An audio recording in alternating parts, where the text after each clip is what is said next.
ভারতের হিমালয় ঘেরা রাজ্য উত্তরাখণ্ডে আকস্মিকভাবেই ভয়াবহ বন্যার দেখা দিয়েছে। ১৬ সেপ্টেম্বর প্রবল মেঘ ভাঙা বৃষ্টির কারণে পুরো অঞ্চলের জনজীবন বিপর্যস্ত হয়ে পড়েছে। রাস্তাঘাট পানির নিচে তলিয়ে গেছে, প্লাবিত হয়েছে বহু গ্রাম ও হাটবাজার। পানি ও কাদার স্রোতে ভেসে গেছে ঘরবাড়ি ও স্থাপনাসমূহ।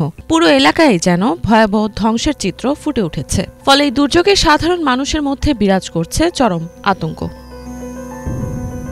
উত্তরাখণ্ডে প্রায় বন্যা এবং ভূমিধসের ঘটনা ঘটে থাকে। অনেক বিশেষজ্ঞই এর জন্য জলবায়ুর পরিবর্তনকে দায়ী করেছেন। বিশ্বব্যাপী জলবায়ুর পরিবর্তনের কারণে পরিবেশে বেশ নেতিবাচক প্রভাব পড়েছে জীবজন্তু ও মানুষের জীবনেও।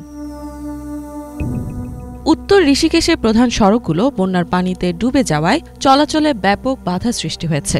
আটকে পড়া স্থানীয়দের নিরাপদ স্থানে সরিয়ে নেয় উদ্ধারকর্মীরা। দেওরাদুনের এক স্থানীয় বাসিন্দা রয়টার্সকে জানান, বন্যার পানিতে অন্তত ৬০টি দোকান ভেসে গেছে। ফলে পরিস্থিতি স্থানীয়দের জন্য বেশ কষ্টকর হয়ে উঠেছে।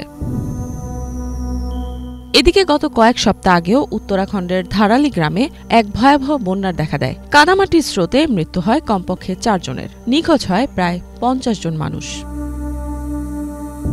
ইফাত জাহান, বাংলা ভিশন।